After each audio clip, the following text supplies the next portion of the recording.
The Road Home by Penstruck. Chapter 15. Roads End. Is that the palace? Twilight glanced up from the books he was reading. Nyx was standing up in her seat, looking out the window at the passing scenery. After discovering Discord's prank, Twilight had lost most of her interest in going to the Empire. They remained in Lumberton, waiting until the southbound train arrived a few days later. Those few days were perhaps the most relaxing and joyful since the library's destruction. It had been good quality time amidst the living residents of Lumberton. Nyx made a new friend in Lumberjack's granddaughter, Pink Rose, and the stress of their unexpected adventure melted away in the embrace of the gentle pines of Rainbow Range. It was calming, and it had allowed Twilight to gather her thoughts. Discord, however, wasn't entirely free from his crimes. Twilight was still angry that he pulled such an inappropriate prank, as he wasn't the only one in their private cabin aboard the train that held such an opinion. Sun was shining on the other side of the cabin. Candace was probably even more furious with Discord than Twilight. She had been swept up into the life and child-threatening situations simply because she had been a bystander. She did go off screaming into the mountains on a hunt for Discord, but that was only prevented by a kicking foal and how close it had been to lunchtime. Still, during their unexpected vacation in Lumberton, the princess pair had devoted numerous hours to planning just how they approach, lecture, punish, and perhaps maim the spirit of chaos. It had been very relaxing to contemplate, even if the maiming only happened in the most hypothetical situations. Granted, though, we don't know if maiming will just cause him to split into tinier pieces. The rest of the friends that he picked up on their little adventure parted ways before they got into the train to Ponyville. The guards were going to escort S-43 and Biscuit to the Empire. There, they informed their commander everything was okay, and also ensured the Changeling and Diamond Dog were taken care of until the royal couple could return. Maud was going to take a break from her studies and take the train back to the rock farm. Maud claimed she and Boulder needed some quality time at home. Lastly, the Flim Flam brothers said their goodbyes at the lodge before disappearing. No one knew quite where they went. Popular theory was that they had gone back to the mountains to find gems they had been forced to abandon. In any event, the group had shrunk down to the original 5 that had left Canterlot nearly a week before. "Yeah, that's it," Twilight said as she set her book down. She got up from her seat and looked out the window, looking at the glistening palace with Nyx. "It's a bit daunting, I know, but I'm sure we'll get used to it. It's really nice on the inside, if a little empty. And it does have some perks. You and Spike will get your own rooms now, and—" Twilight forced a smile, quickly running out of perks for the new castle. She laughed and made a little popping noise with her lips. "Crystal's also very durable and super easy to clean," Kate said. She and Shining looked out the castle's wall, though they remained in their seats. "Yes, that too," Twilight said, nodding to Kate before looking out the window again. "Will that be nice, Spike?" "Yeah, about that. I think we need to reconsider the chore wheel," Spike said, "because I'll tell you one thing right now. Doing the dishes is not equal to sleeping or washing the windows anymore. Not by a long shot." "Is Ponyville usually deserted at this hour?" Twilight looked around, noticing exactly what Kate had just pointed out. Normal ambient noises of Ponyville were silent. The streets vacant. Businesses had their doors closed. Except for the odd few where it appeared, only one pony was working. And those few ponies who could see their shop's doors and windows quickly vanished, closing up the shop with a loud shuttering of doors. "Last time Ponyville was like this, it was when we found out about Sakura," Spike said as he rode on Twilight's back.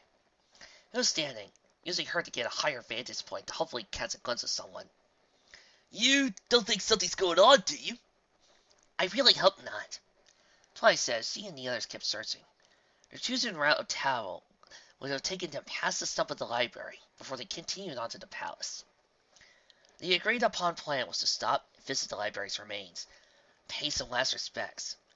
Twilight had, of course, visited the stump multiple times, but had always been on the premise of trying to fix the library. This time, she would be saying farewell. She was happy to have her family with her. Still, block by block, intersection by intersection, they could not find a single soul. The town was unnervingly quiet, silent except for the parallel host of ponies running away. Twilight was beginning to share Spike's fear that something was going on, but she couldn't imagine what. Why do I have this strange feeling that if this was a wasteland scenario, I would be in trouble? That thought, however, evaporated in her mind as they drew near where the library once stood. Cindy finally caught sight of someone. It was the first, and at the same time, last person they wanted to see. He was lying on a cloud, snoozing like a coiled up snake, and below him was a hole in the ground. A hole where the stump of the library had once been. Discord! Twilight and Keaton sparked in unison, galloping ahead of Nixon shining, while Spike hung into the Twilight's back for dear life. Discord raised his head slowly, taking an alarm clock out of his ear to check the time, before chomping it down on it like a donut. A little late getting back, aren't you, Twilight? Was the train delayed? He asked, once he had finished eating his alarm clock. He licked his claws, as if to catch the last dribbles of frosting. Don't play dumb! Twilight took to her wings, falling up near Discord and shoving a hoof in his chest. You have a lot to answer for, mister. You are going to answer for it. But right now, I want to know what you did to the library. Where's the stump? If this is another year prank, so help me, not even Fluttershy will be able to protect you from being turned to stone! Now, Twilight, is it really appropriate for a princess to be making such unfounded accusations? Discord snapped his claw, teleporting from the cloud to a standing position on the street.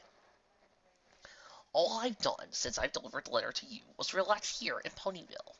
It really was a delightful time. I enjoyed helping Applejack do some measurements, and I even grew a little house for myself. I saw, Twilight said as he returned to the ground. C and Cadence approached Discord together, both of them glaring daggers. I've been there! You have. Discord crimped his claw and paw together, wrinking his hands a little. How did you find it? Twilight's horn began to glow, a harsh light that was indicative of the spells he was preparing to cast at a moment's notice. I saw the check for the cookies you bought from Pink Rose. I saw what you wrote in the memento line. I found your little mountain house with the little game pieces. Discord, you are in so much trouble, Cadence said, the glow from her own horn masking Twilight's intensity. Ah, I see. You know, I just left that hint there to be fair. A proper game master should always ensure his players have a chance to figure everything out. It was a minuscule chance, really, but you've proven before you are quite capable of completing your quest to their fullest extent. Still, I know when the jig is up. Discord bowed, lowering his head to eye level to the average pony. I am ready to accept any and all punishments my princesses have devised. But first, may I offer a few words in my defense? Cadence took a few stomping steps towards Discord, pointing her horn right below his jaw at point-blank range. You get one. Discord flashed a smile and winked. Bye. He snapped his claw, and a plume of smoke erupted from the ground, blinding Twilight and everyone else. Twilight lashed out with her magic. It threw heavy smoke, so he could see the flare of Cadence's magic as well. Yet, though he felt the spell of binding hit something, it had no effect except to draw out Discord's laughter and a series of squeaks. Ha ha ha ha ha ha! Quickly changing tactics, Twilight cast a wind spell. With a single strong gust of air, she blew away the smoke, and unintentionally, she sent Discord flying away as well. He turned himself into a balloon animal. His body comprised of dozens of long balloons tied and twisted, and then he floated and bubbled on a strong gust that Twilight's spell created. I got him! Twilight, sprinted forward to catch Discord before he had even a chance to get a block away. He leapt up to tackle Discord, and his body connected with the tied balloon animal Discord had taken. Yet when the pair crashed the ground, Discord's body made a distinctive squeak as all the air shifted to one side.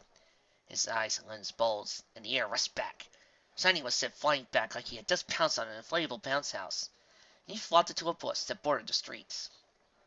Twilight glanced back at Nyx and Spike. Help Shining! She did turn her head to Cadence. We'll go after Discord!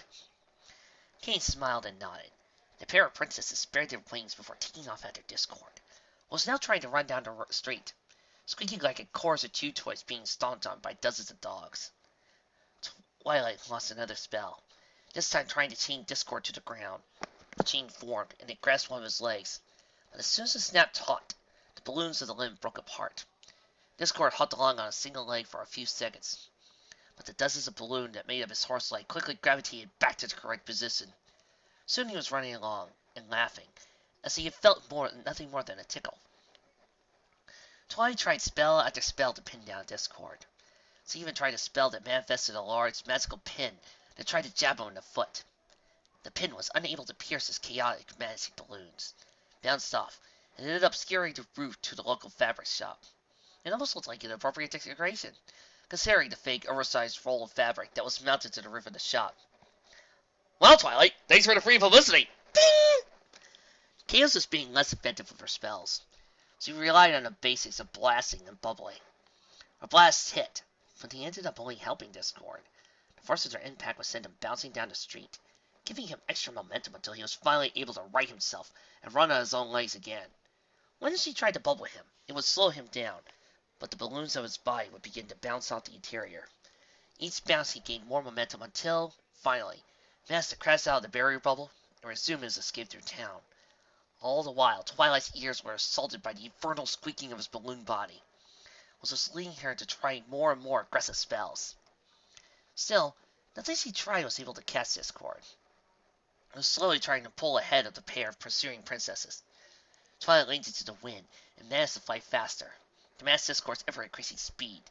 But Cadence was beginning to fall behind, though that wasn't stopping her from hurling spells in Discord's direction, even if they were starting to miss by fairly wide margins.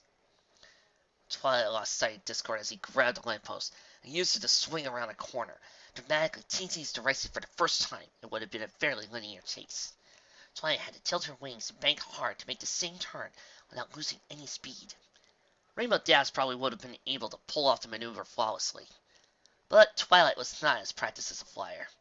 She tried to turn too wide and soon crashed headfirst into a stack of hay on the side of the road.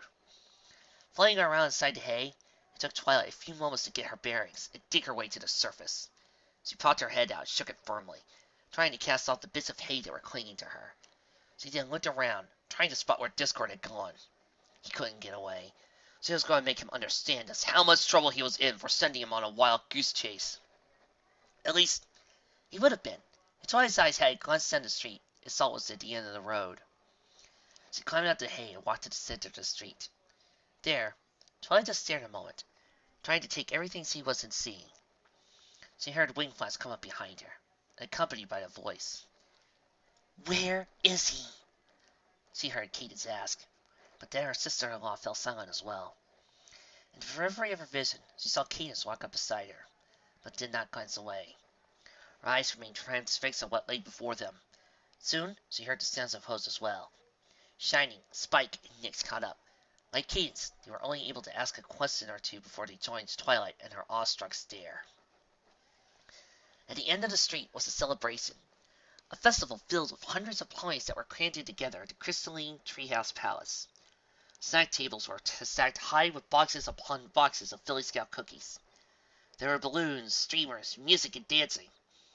But all that was slowly replaced with tears and applause as the crowd welcomed their aware of their presence. From the balcony of the palace, Twilight could see her friends and fellow princesses waving down at them. Princess Celestia and Luna were forming words with her magic, a glimmering banner that appeared above the castle.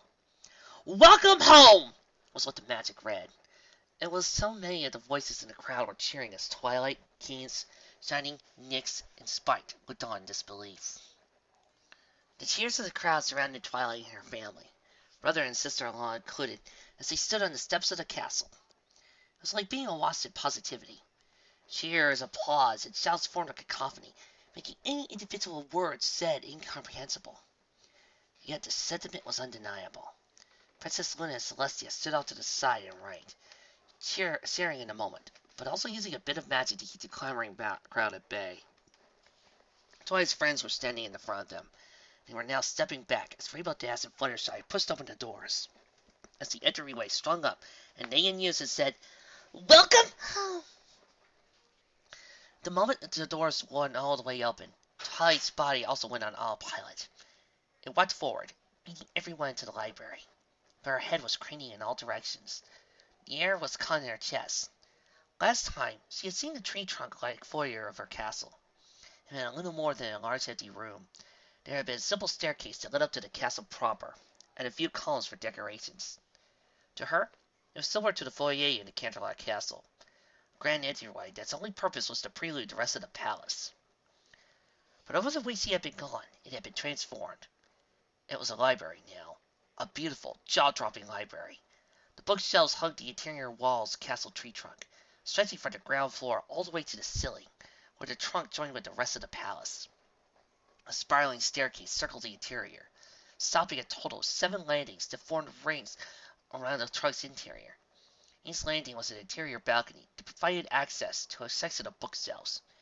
Several reading chairs and tables also occupied each landing, making the palace truly feel like a library. Twilight could hear her friends speaking to her, telling her what they had done. Her mind was incapable of processing the exact words, but the gist managed to break through the euphoria she was experiencing. While she was away, they had taken the initiative to make the palace feel like a real home.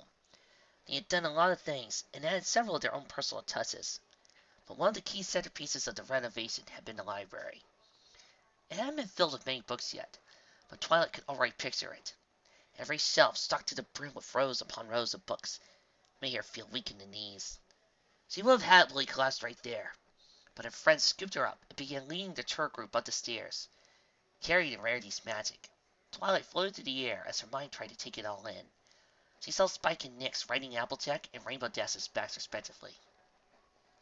Nyx was asking 1,000 questions a minute. Questions that weren't being answered, but she didn't seem to care. Twilight had seen it before.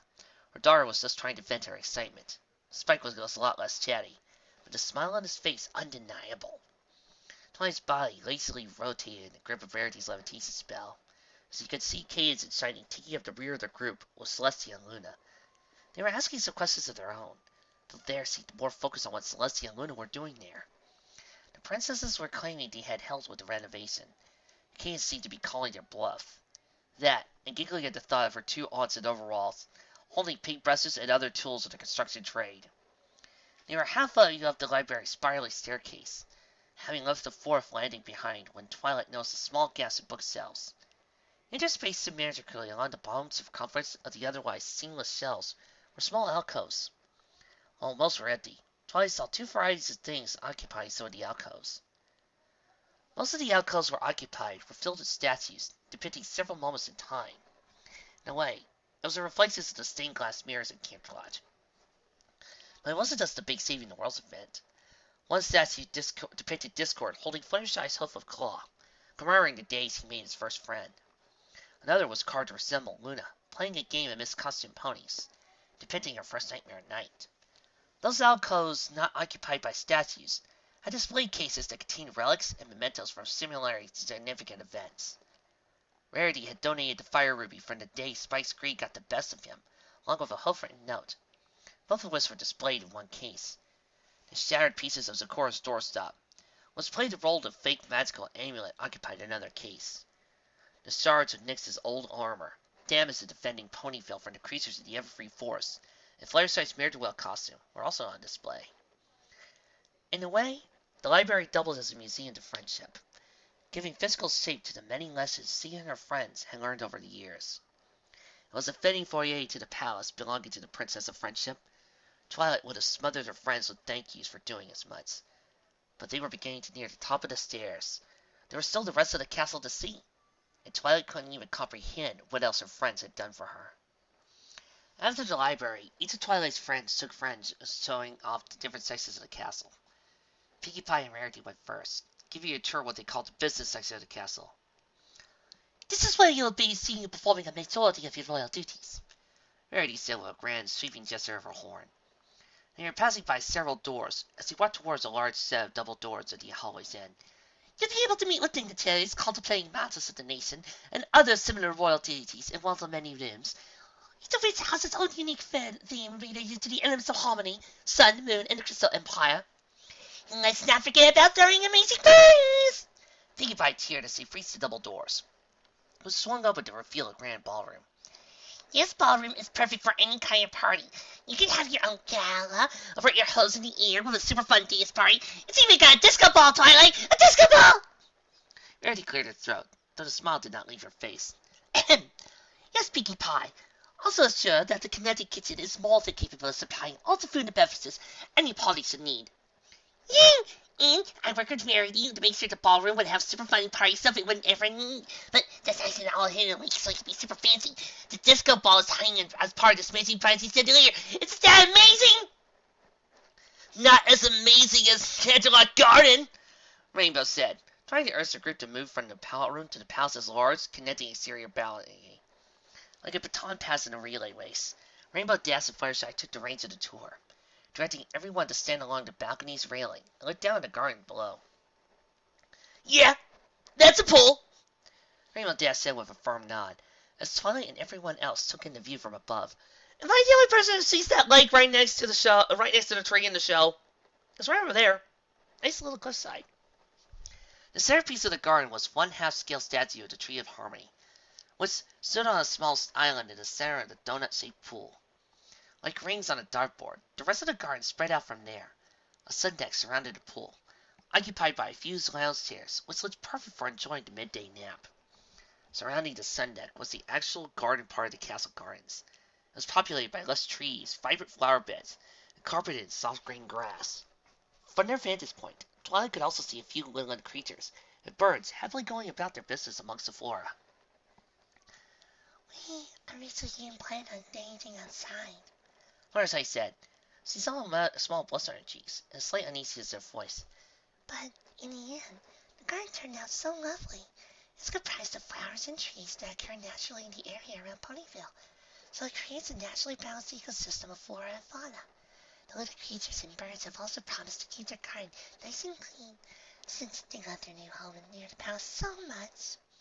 And did you see the pool? Rainbow Dash asked, drawing a few chuckles from the group. She slid down and flew once around the replica Tree of Harmony.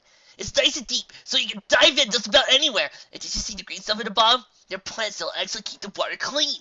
You have a line at the bottom of your bowl. How sweet is that? Dash shouted, before doing a loop-de-loop and diving into the water. It's a naturally occurring type of rivergrass the Cora told us about. Fluttershy said she and everyone else watched Rainbow swim to the bottom of the pool and walk around the carpet of green grass. You'll have to trim it every once in a while, since there aren't any fish in the pool to eat the grass. But I personally think it's a lot better than having to clean the pool with magic or harmful chemicals. Dash returned to the surface, spraying out water from her mouth before shouting out to the balcony, Hey! Tell them about the tree! Which tree? Twilight asked, her eyes moving from Rainbow's antics to the surrounding garden. A golden apple tree, courtesy of myself and the princesses, Applejack said, pointing to a particular tree in the back of the garden. It was just a sapling, but it had been given a very secluded place to grow, with a perimeter of open grass separating it from most of the other bushes, trees, and flowers. It doesn't look that much yet, but Princess Celestia's little Goldie down there will grow fast. Now this time next year, you'll be having your own golden apples. And golden apple cider, Rainbow Dash said. She had flown out of the pool, was now letting herself drive off as she hovered just on the other side of the balcony railing. Which, by the way, sounds awesome! Yeah, it does, but I think it's about time we get to the last part of the castle, Applejack said, directing the group to head back inside. After all, we all are taking care of royal business, and it's where you'll be able to hang your hats. The last section of the castle, the home section as Applejack called it, was a few rooms on the highest floor of the castle, accessible only through a pair of double doors at the top of the staircase. It was secluded, yet there was a good reason for it. Behind the doors was a part of the castle where the rooms were a little less grand, and a little more welcoming. Rooms that were cozy and quiet, losing much of the grandeur that was prevailing in the rest of the palace. The double doors opened to a shared living space occupied by comfortable chairs and a few additional bookcases, a place for Twilight to keep a very personal collection of books. One of the cells was already occupied by a full collection of Derry Do books, which had been scrounged and assembled by Rainbow Dash in the final hours of renovation. From the living room, a pony could reach the kitchen on one side, or head down a narrow hallway on which the other led a pair of bedrooms and a shared bathroom for Nix and Spike. Finally, a staircase from the living room led to Twilight's private bedroom and study. In some ways, it was an evolution of the layout of the Golden Oaks Library, one that accounted for the fact that as Spike and Nix got older, they would have a greater need for their own bedrooms. I can't believe you all did this, Twilight said, tears in her eyes as she hugged her friends. This is just amazing. How did you pull all this off? Well, it wasn't easy. We had a few rough patches on the way, Applejack said, her words eliciting a few chuckles from the other mares in the group. It also took a lot of help. All them ponies outside, we couldn't have done it without them. Heck, even the princesses took out their crowns and help. I took plenty of pictures too, so you could see for yourself everyone lived in Hoof. Couldn't have done it without Discord either. Discord? Twilight blinked a few times as she stared at the Applejack, and slapped her forehead with her hoof. He was the distraction, wasn't he? Applejack nodded as the group began moving again. They were leaving the home part of the castle behind, heading back down into more public-facing areas of the palace. Well, yeah, he was in on this from the start, but I hope he didn't make things too chaotic for all of you. It's like the best way he could help and get them out of our minds. Trust us, we really didn't need any more chaos going around, Rainbow said. Though, you have to tell us, how long did it take you to figure out the spell he made up was fake? Well, there's a funny story about that, and about Discord's whole distraction. Twilight says the group reached the bottom of the set of stairs, walking towards the palace's throne room. But I'll tell you all later over dinner or something. It's a long story, but I suppose I can't be too angry at him anymore. I can, Kane said, though she was smirking. Where is Discord now, anyway? Fluttershy looked up her mane, where a tiny origami version of herself peeked out. It was soon accompanied by another origami pony, one faster to Master Rainbow Dash. He sent a little message saying he was going to give you some time to calm down. He'll be back later. Though, I hope he stopped making those origami things. They're kind of creepy. Rainbow Dash added, as he stared at the little paper clone of herself. Of course. Fluttershy needs her Rainbow Dash. Click, click! Trixie recommends that you stop with your Flutterdash ships in the commentary, or else Trixie is going to start the killing! I agree, I promise. For now. Okay, then what happened to the library? Nix asked. She and Spike had been passed around the group as different ponies took turns giving the tour. Now found themselves riding on Shiny Armor's back. Yeah, what happened to the stump? Twilight reached out for the throne room doors with her magic, beginning to pull them open. When we got there, it looked like it had been dug up and... Twilight finished opening the doors around the throne room. Her words died in her throat, and smiles grew on her friends' faces. She looked up at the ceiling. There, a grand chandelier had been made out of tree roots. Roots she could only assume came from the Golden Hogs library. The wood had been polished, clean, and preserved with a light stain. Its natural shape had been accented with some light carvings. From its many roots hung numerous gemstones. What is this? She asked, as she gently lifted off the ground and flew amongst the gemstones. Applejack walked over to the throne with her cutie mark and took a seat. Well, it was an idea the seven of us had. We were looking over everything while eating lunch yesterday. Ponies were moving in the furniture, and we were double-checking the plans. That was when Luna realized we hadn't done anything in here. We had a long debate at first, whether or not anything needed to be done in this room. Or there was ample time left, Luna said. Once the decision was made, something needed to be done. The debate then centered into what should be done. We agreed that anything put in here needed significant, like the library below us. Anything done in here is to represent a cornerstone of the renovation. Applejack then asked a very simple question.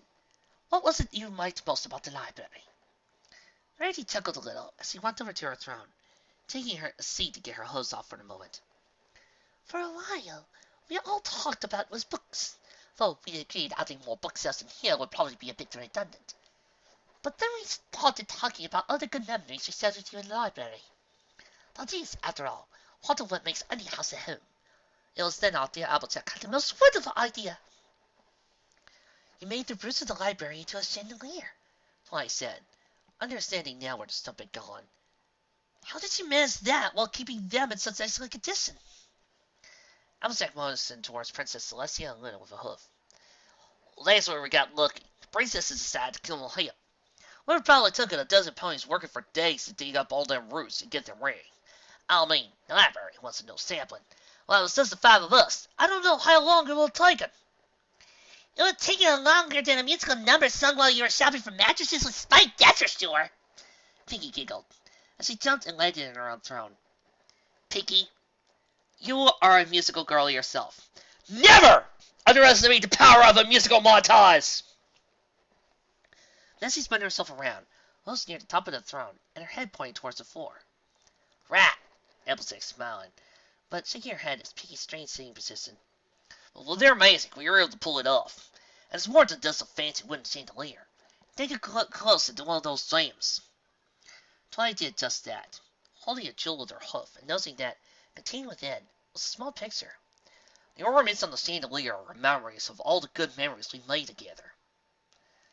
Fireside then said, as she took a seat on her throne, Like the time you shared donuts under the Grand Galloping Gala, or the very first party the Pinkie Pie threw for you. Rainbow Dash sniggered as he flew a circle around the chandelier, landing at her throne. I wanted to leave out the time you beat me in Applejack into running the leaves, but the others convinced me to leave it in. Perhaps more than anyone, Twilight, I've been seeing how much coming to Ponyville has let you grow. Celestia's unfamiliar voice drew Twilight's attention away from the ornaments. She began to descend from the chandelier, landing in the center of the circle of thrones as she looked at Celestia. As the number of ornaments on the chandelier can attest, you've made so many wonderful memories. It is important to always be looking to the future, to the many wonderful days that are still to come as you continue to live with your friends here in Ponyville. As I recall, you once wrote a letter to me about trinkets, about the things that help you remember the past, both the good and the bad.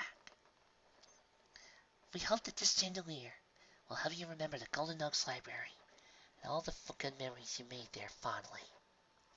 Twilight was in tears again. She rubbed her eyes, then smiled and gestured with a hoof towards Nix and Spike. They got down from Shiny's back and moved over beside her. She then proceeded to pick them up and carry them up into the ornaments of the chandelier. She wanted to share the view from there with them, to share the sensation of being surrounded by so many good memories, given to them by the same mayors who put so much time and effort into giving them their new home. It was nostalgic bliss. The roots not only encapsulated memories, but Twilight felt more like she was back in the old library when she shut her eyes. The wind and smell of roots filled her nose. And Twilight hugged Spike and Nix tight as they basked in the moment. There was no room left in her heart for sadness, not after being given so much by her friends, both in the past, present, and likely future. Thank you so much. It's perfect, Twilight said a few minutes later when she descended to the floor. She let Nix and Spike free from their embrace, the pair stepping down from the floor as Twilight backed up towards her throne. I can't really tell you how much this all means to me. Thank you. Thank you. A million times thank you. I don't know what I could ever do to repay all you for what you've done. She sat on her throne, felt an odd surge of magic. She felt a tingle on her key mark. Now noticed the 6 thrones were glowing. Slightly. There was a rumble in the castle. She looked up to see her friend's cutie marks and thrones glowing. Crystal rose and shifted on the floor. In the center of the thrones, a large table grew into existence.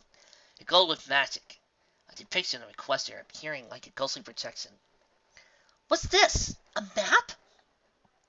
Twilight asked, as she and her friends looked towards the table from their seats.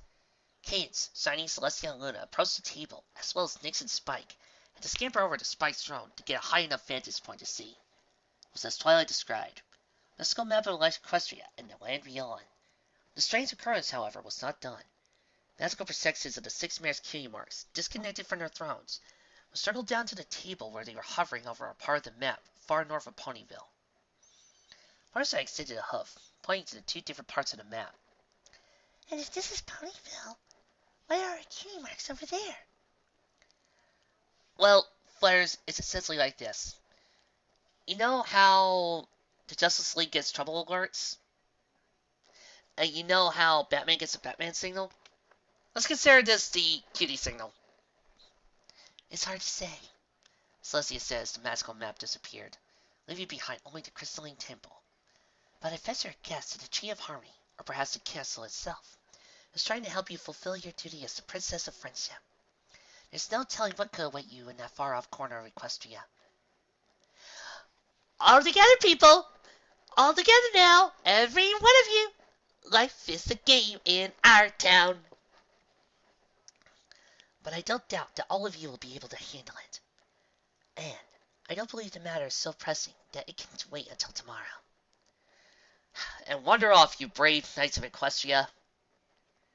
Okay, they technically already were knights, it's just that they haven't had a knighting ceremony. Come on, fanfics, hit me with something!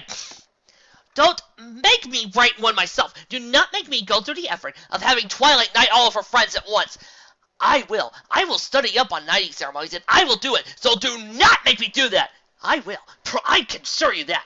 Zach, if I do not see a single fanfic soon with the main six getting knighted by Twilight, I'm doing it myself! What? I like knighting ceremonies. Give me a break. Well, perhaps the day after, considering what Discord possibly puts you through. Luna said, Today, let us focus on celebrating your return home, the completion of your palace. As Pinkie Pie would say, let us party. No. Pinkie jumped up from her phone, right across the table, and used it to put herself at eye level with Princess Luna. You have to say it right. I thought I did. You were close. Now, see with me now. Let's party! Let us party? Pinkie shook her head firmly, for her teeth together a sharp hiss. Almost like a snake. Let's party. Oh, yes, the contraction. My apologies. Let's party! You heard it, Princess! Pinkie Pie cheered. After putting in so much hard work, the volunteers on the castle project were more happy than cut loose. Twilight made a speech from the balcony, thanking everyone for their hard work, and there was only the formality of volunteers had to endure. After that, Discord and Pinkie Pie made sure there was plenty of fun, music, food, and drinks to satisfy the army of ponies that had made the renovations possible. It was also Discord's way of apologizing for perhaps going overboard with his distraction. Twilight begrudgingly accepted it as a firm lecture, but Katie's required more coercion. Discord didn't get to stop her glaring daggers at him until he presented her with a pickled red velvet cake. The sad thing her pregnant hormones had her craving at that particular moment. In all, the parting was filling Nyx up with so much happiness, she couldn't feel very sad about the library. The biggest contribution to the grin on her face was a present from her friends. A new treasure book, filled with things to replace those she had lost. It also had a few pictures from the renovations, when the Crusaders had finally been allowed to help. They made a few messes. Skulu still had a hunk of gem in her mane when they ended up spilling some crystal mortar. Still, Nyx found herself laughing at the pictures and stories he had acquired. They were all excellent additions to her book. Still, Discord was starting to manifest some games, and Nyx was now spreading out to the castle's interior to put her book away. It was a lot of stairs, though, so upon reaching the third of the 7 circular landings, Nyx stopped to rest. She set her new treasure book on a nearby reading table, one of many in what Twilight intended to make a publicly accessible library. She was a princess, and a mare with marvelous magic, but Twilight had also grown fond of being the town's at least part-time librarian. As Nyx got her breath and rested her legs, she moved to the banister of the third landing and looked down. It was such an amazing place. It was hard to believe that this was where she, Spike, and Twilight would be living. She was also personally really thankful Applejack made their rooms, their home, a small subsection of the whole castle. In a way, it reflected the Golden Oaks Library. There had been more public-facing areas, but the library was the second floor to get some privacy as a family. No one said anything about the hiring staff yet, but Nyx had a feeling it was only a matter of time. The palace was too big for them to take care of itself, and it began to fulfill its duties as castle of Equestria's newest princess. There would need to be a staff to tend to day-to-day matters. Knowing Twilight, she's probably doing it all herself because, 1. She feels like she does not need it. 2. OCD-ness. 3. She's probably already figured out a duplication spell. Or 4, at the very least, she's already arranged some magic spell to help keep everything clean by keeping everything by using a come to life spell. At the very least, as Spike pointed out, they would certainly need help keeping the palace clean. Stepping back from the banister, Nyx stretched out her legs as she felt just about ready to tackle the last half of the stairs. She picked up her treasure book and was about to walk back to the base of the next staircase when she caught a glimpse of one of the library's alcoves. She noticed this particular alcove during the tour of the palace. She hadn't been able to linger on it and really look at it. The alcove in particular stood right near the spiraling staircase, up to the landing began. It was one of the alcoves that held a display case. This case itself was a stout, wooden podium with a rectangle of glass on top. The glass sealed away and protected the artifact within. It was an artifact Nyx was all too familiar with. It was her old helmet, the one that had become battered, dented, and sliced when she fought against the creatures of the Everfree. It had been set on a mannequin head. Once he imagined approximated what would be her adult features, just as it was. Not a single mark or imperfection had been buffed out. The damage had been part of the display, though Nix found a small plaque that accompanied the helmet a bit strange. The helm of Nix Sparkle. She wasn't entirely sure she had taken on Twilight's second name. No one had called her Nix Sparkle before, though she wouldn't deny. She liked how it sounded. It was a question of what Twilight had written on the adoption papers, a question to be answered at a later date. Yet the thing that would have been bothering him more was that her name appeared at all. She never before considered the helmet hers, and always believed that it was Nightmare Moon's. She should have been angry, but instead she was indifferent. Ah, there she is, our little business partner. Miss flinched and turned around, holding back her treasure book defensively, before she realized who it was. It was Flam, noticeably lacking his brother Flim. The mustached stallion finished climbing the last few steps of the staircase that connected down to the second landing, and approached Nix with what looked to be a very confident smile. Still, despite his unexpected appearance, Nix was smiling. What are you doing here? Where did you and Flam disappear this morning? How did you even get here? Asking as many questions as ever, I say, Flam said. My brother and I had to fix on an existing investment to see if it could be liquidated. After that, we found ourselves close enough to a town that had more frequent trains than Lumberton. So we decided to use certain ponies and tying up a few business deals. Nix placed her treasure book on her back, letting the aura of her magic around her horn fade. You mean you went back to see if you could find your cart of gems? That would be the layman's version, but accurate, Flam said, stopped a few steps away from Nix. His eyes flicked up to the helmet display, but quickly returned to her. Unfortunately, Diamond Dogs or someone else absconded with it. My brother is actually looking for your mother to file a formal theft complaint and discuss a royal reward. We did help a rather important filly and dragon escape from a dangerous situation after all. That's true, but that same filly and dragon were the reason we all escaped from the belly of a giant two-headed snake. Nix said with a smirk. Ah, business-savvy counterpoint, Flam said, chuckling a little. I imagine your mother's using that same argument with Flim, but I do believe we had another arrangement. As I'm sure you recall, you promised my brother and I a sample of your magic and feathers. Nix nodded. I did, but only if you answered the question truthfully. Flim suddenly pulled at his mustache with a bit of green apple-colored magic. I believe my brother and I answered that question quite honestly. A frown formed on Nix's lips as he recalled their answer from the night in the forest. They claimed they were not con ponies, because selling something that had actually worked was too much effort. Is the answer still the same now? Flam didn't answer right away. He stroked his mustache a couple of times, looking down at Nix as if needing to consider the question for a moment. A single, short laugh emanated from his throat a few seconds later.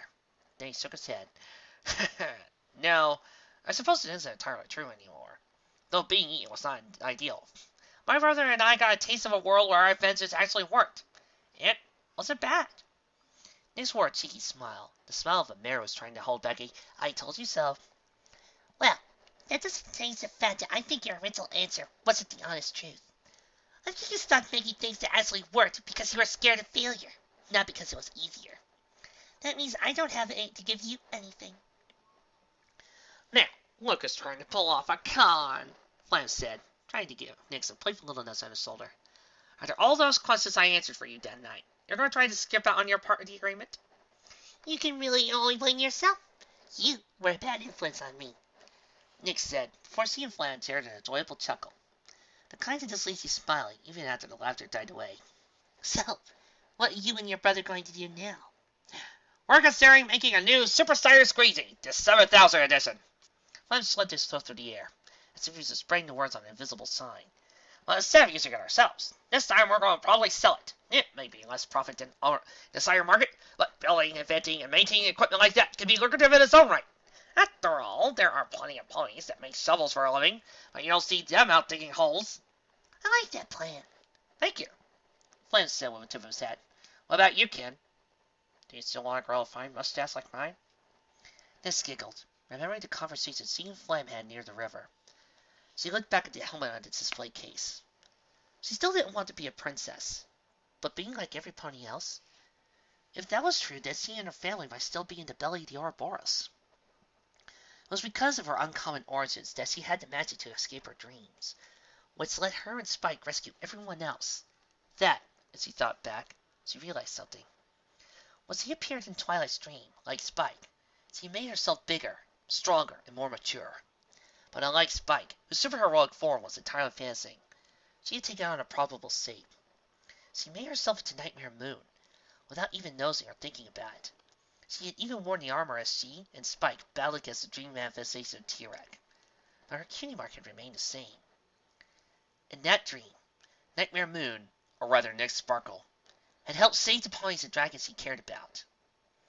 Perhaps that's why she was seeing the helmet on display. Seeing her helmet on display hadn't bothered her as much as he would have believed. No. I think I look silly with a mustache. Nick smiling answered as he looked back at Flam. You should talk to Spike, though. He's always lying one. Nick's turn. Using her match to lift the book off her back again. My friends are waiting for me downstairs. I should hurry up and put my new book away. I better go find my brother then. The famous Flim Flam brothers always negotiate better when they're together. I'm sure you do. Nick said as he began to climb the stairs. She stopped, though, and looked back at Flam. Thanks again for helping me and Spike. It was no trouble, kid. Flam said as he began to walk towards the staircase that headed down.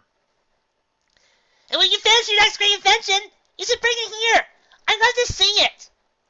Only if you promise to give us a royal endorsement, Princess Nix.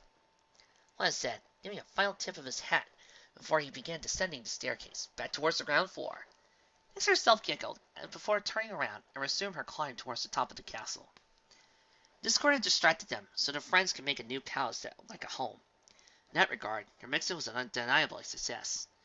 Yet so much more had came out of the trip of that. Like Twilight and Cadence, who were holding Discord responsible for taking things too far, Nix found herself wanting to thank him. Perhaps his reasons had been on the selfish side. Distracting them was, in some ways, a free pass to be mischievously chaotic. Yet, intentional or not, Discord had helped Twilight through the guilt she was feeling about the library. It gave Nix and Spike the chance to save the day.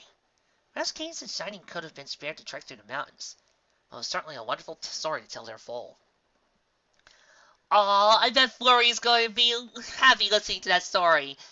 In which case, after Flurry's been told the story, she's going to annoy Nix like crazy. Working together as a family, overcoming the obstacles that were before them, had helped them returning to Ponyville felt like they were coming home. The library would be missed, but in the end, it wasn't what defending their family or their lives at Ponyville. What was really important were the ponies and other creatures they cared about. Their friends and families were the ones that comforted them when they were sad, laughed with them when they were happy, and helped them grow emotionally and mentally as time went by. The road had been long, but Nix couldn't be happier to be home. The end.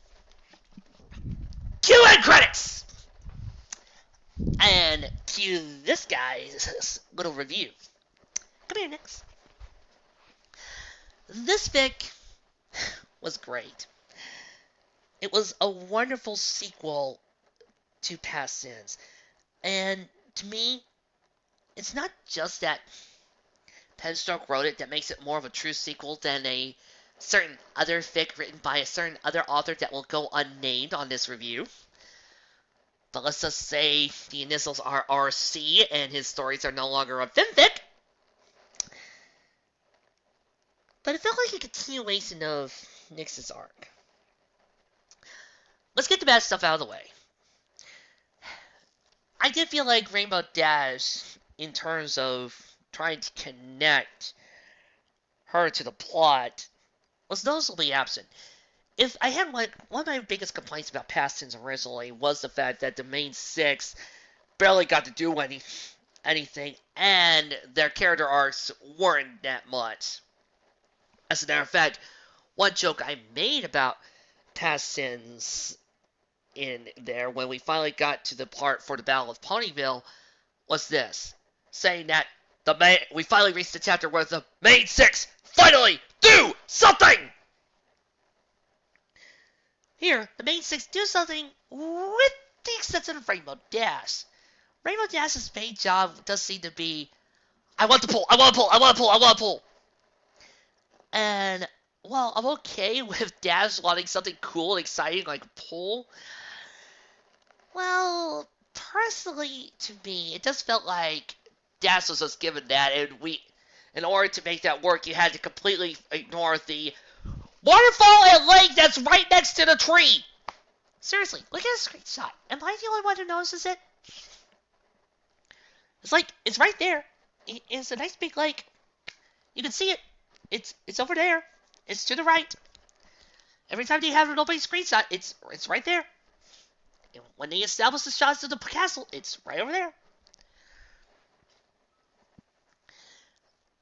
And my second complaint would be that the guards really didn't amount to all that much.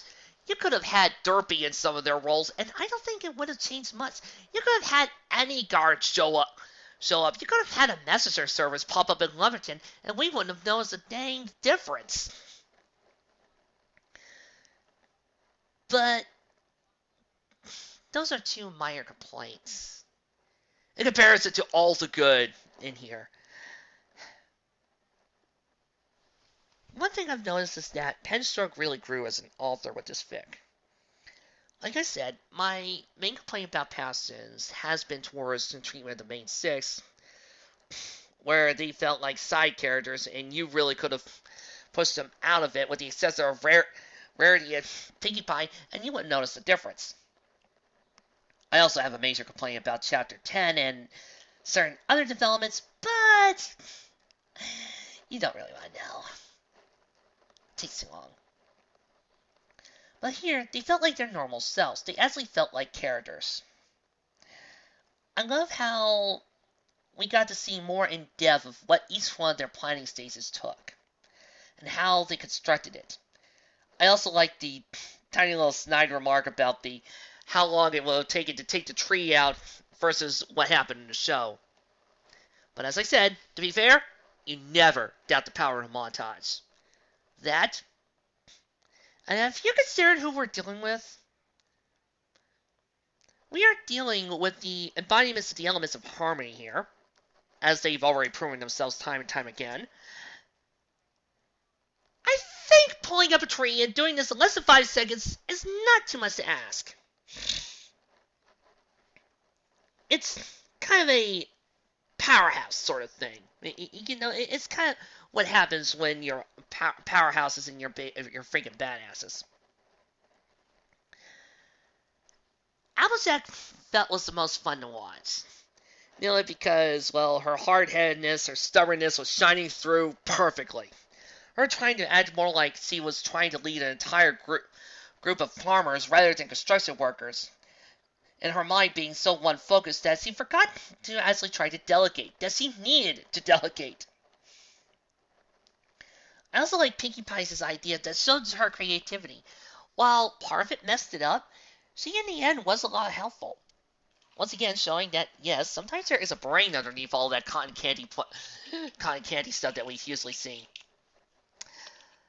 Rarity, of course, was defined. If I notice that there are two characters that Penstroke seems to be able to do really, really well beyond just Nyx, it's this. It's doing Twilight and giving Rarity her due. And with this, he's finally actually managed to work up with the other 6. I love how Fluttershy treated everything, working hard to keep everything in a balance and trying to give everybody their own side to listen to.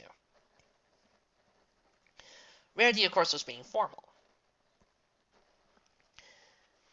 The end castle I also really loved, and it's something I've already figured out and kind of dialed in the lines. That, yes, the main 6 the main 6 each have their own influence on the castle. Each one of them puts their own ideas. It's already a freaking library because, hey, that's Twilight. I mean, seriously. Twilight can still be a librarian and a scientist. Who's going to tell her no? You can't be a scientist researcher. Why? Because you're a princess. By that same reckoning, as a princess, I can officially say this. I'm going to do my research, and I'm going to be a librarian. Why are you going to try to tell me no? I don't know. Seriously. Twilight can still be a librarian. Who cares? There's probably a princess out there who's just as equally librarian in somewhere on the planet. And I also loved how all the artifacts were placed up, and I also loved how we inputted the parts of both the cutie remark and Castle Sweet Castle, which, of course, were some of my favorite episodes of Season 5.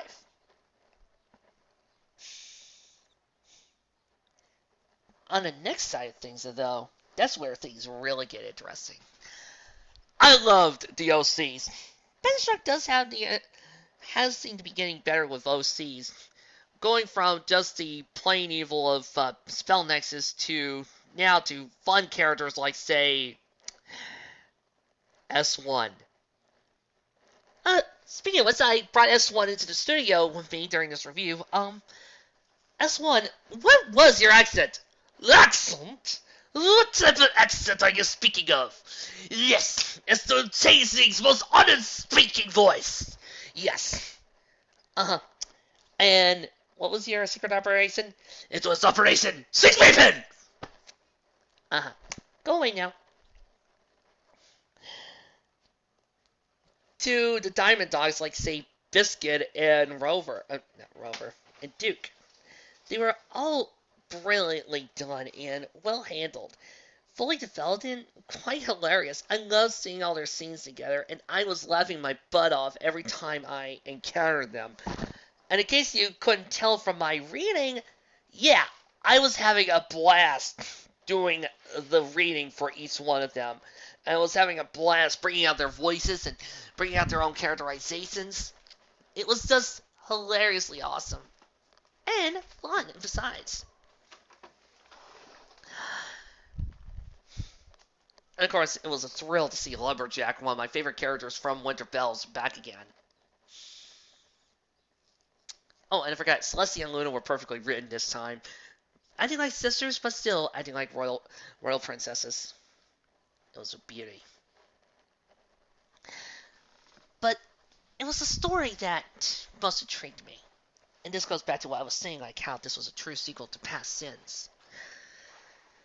With Originally Past Sins, we got to see a Nyx who was unsure of herself, weak and sad, letting all the fear and terror that came from being Nightmare Moon take her over.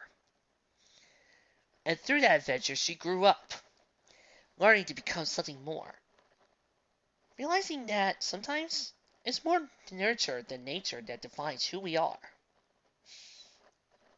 And allowed her to become something more, something better. Then, we got to these stories after Past Sins, where she wasn't sure who she was.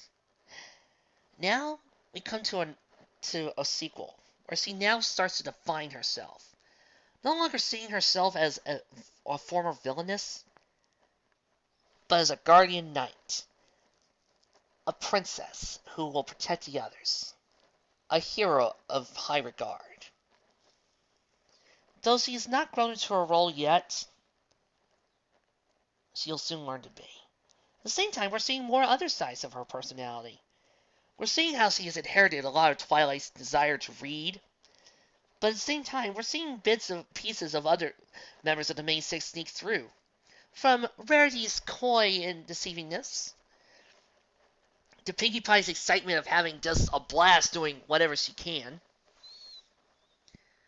to Applejack's stubbornness, to Fluttershy's niceness and caring, to Rainbow Dash's brassness.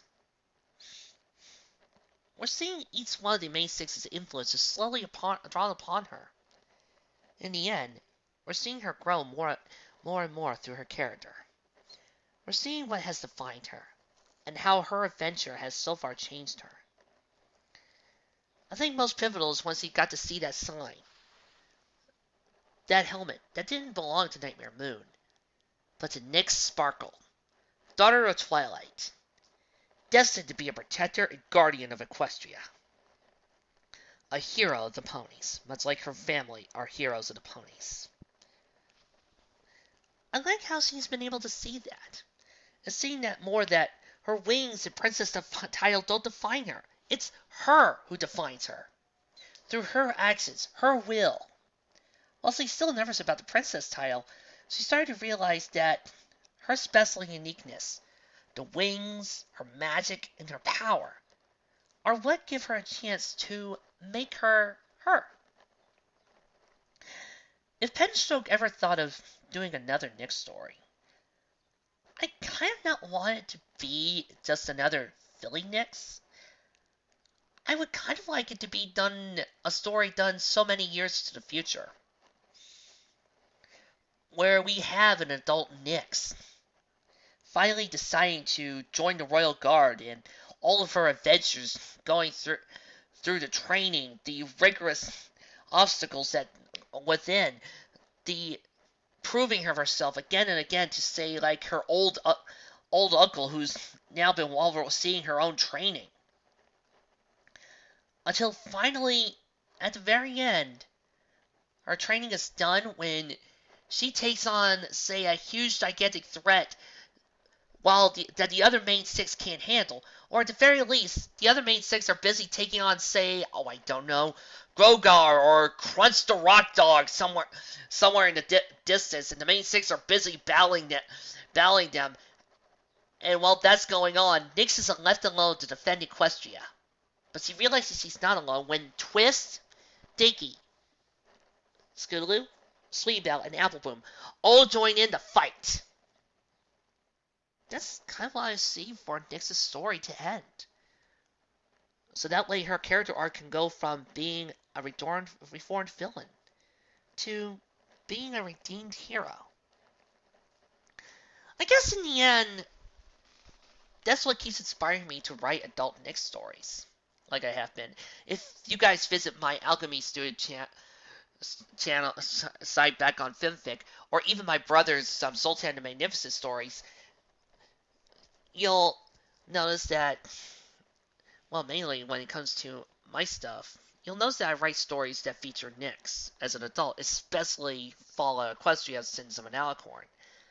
I like doing that because I feel Penstroke has done a great job at giving us what Nyx is, helping her define herself by being a young child. But I think I'm not the only one who wants to see her adult, grown up, more matured, and become a hero. What has the events of past sins, this story, and Winter Bells have had on her? Changing her from just, you guys scare me, to, wow, this book is so interesting, I bet I can solve it, to finally, I don't care if you guys have the most power. If you guys think you're the strongest equestrians out there, I am Nyx Sparkle, daughter of Twilight Sparkle, born in hate, raised in harmony, and you will not, nor will you ever conquer me. You'll never bring me down, and I will defeat you. And to that, Twilight was well done too. I know I spent a lot of time talking about Nyx. My apologies. It's just that I felt like this really helped boost Nyx's character. Twilight was well done too. Her OCD-ness and desire to try to make everybody happy really, really showed the type of mare she is. Caius was, though she was a lot out of action because she was pregnant, was nicely done in her own characterization, showing that, hey, I do like having fun, you know. Just because the show can't show it doesn't mean other writers can't figure out ways to do it. I like seeing Shining Armor's scene with his nightmare. Beautifully done. No lines of dialogue, no story. Just a scene. Flim and Flam, excellently done. Hilarious. And of course, Maud. Just Maud. Maud is awesome. Do not doubt Maud. Doubt Maud at your own peril.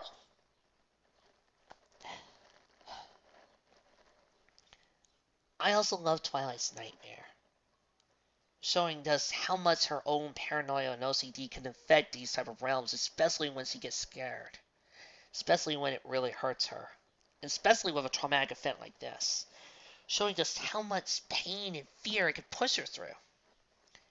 But in the end, as we see, for all of Twilight's power, for all of her strength, she is nothing without without the 5 others.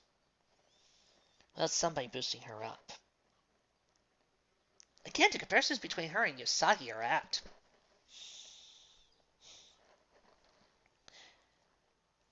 I also love how the story flowed. Discord, I still think Penstroke probably has done the best Discord I've ever seen. Keep you completely manic and insane, and using the literary medium to its fullest. I like to think that sometimes Penstroke whenever he does Discord, goes, okay, what can't I do? And then he just proceeds to write what he can't do as Discord. Then he writes down what Discord is capable of, and then proceeds to have Discord do those things he can't do. All the while probably laughing in his straitjacket. I do not know if Penstroke owns a straitjacket. If you do own a straitjacket, Penstroke, where are the bodies? The story was great. A fun and exciting read. It's just a shame that this is probably the only other Nick story I'm going to be able to read until I'm done with Sins of Alicorn and I get to read that for all of you. What? As a live reader, I think I'm perfectly A-okay with reading my own stories. Ohab Scribbler does it, and nobody complains to her. Mag Pony has done audio adventures of her fics. I think I should be able to read my own stories out loud to an audience without anybody complaining. Anyway, this is my last Nick story until I finish Sins of an Alicorn, or until I find another really good adult Nick story. I feel kind of bad about that, because I really do love doing a child Nick's, and I really have fun with her character. I guess that's the kind of thing that makes OCs like Nick's and Little Pip stand out a long time, is if you find something that you can connect to. And for me, Nick's a story of redemption and proving to yourself that there's more to you than what's on the inside. That you're not defined just by being Nightmare Moon reincarnated. That there's a little bit more to you than that. That it's your memories, your life, your experiences that change you, that define you. That in the end, I'm not defined because I'm Nightmare Moon. I'm defined because I was created by some mad unicorn. But more importantly, I'm defined because a wise unicorn raised me to learn to be good. Because of a stubborn mare taught me to be honest. A brass Pegasus taught me to be loyal. A soft-spoken Pegasus taught me to be kind. A unicorn taught me to be generous. And an earth pony taught me to laugh. I'm defined as a hero because of who I've become. Well, that's 1,000 more to go. And I know what you're all been waiting for. What is next on the docket? Well, hit it!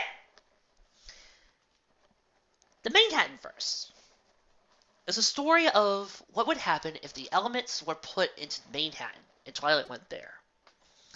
There, the element bearers are not who we know them. No. They are Octavia, Blossomforth, Orange, the great and powerful Trixie, Honeydew, and Twilight Sparkle. They are Manhattan's elements of harmony. These are their stories. For today, I present to you one such story. It is a story of the legacy reclaimed. That's your what? Yes, Yes, Trixie's mother. It's a story of family. Allow me to introduce myself. I am Checker Monarch. It's a story of trying to prove yourself. No, Trixie does not want to go back to that life. It is a story of a mare who needs to show off to her mother. Coming up next, Mother Knows Best. And sometime in June. This is not the world you know. This is a world of changes. This is a world of differences. Twilight is not Celestia's student, but somebody else is. Well, I don't believe this. You picked me? I mean, this is the greatest thing that's ever happened to me. Yes, Rainbow Dash. Welcome to being my student. Coming this June, Rainbows and Royalty. I'll see you there.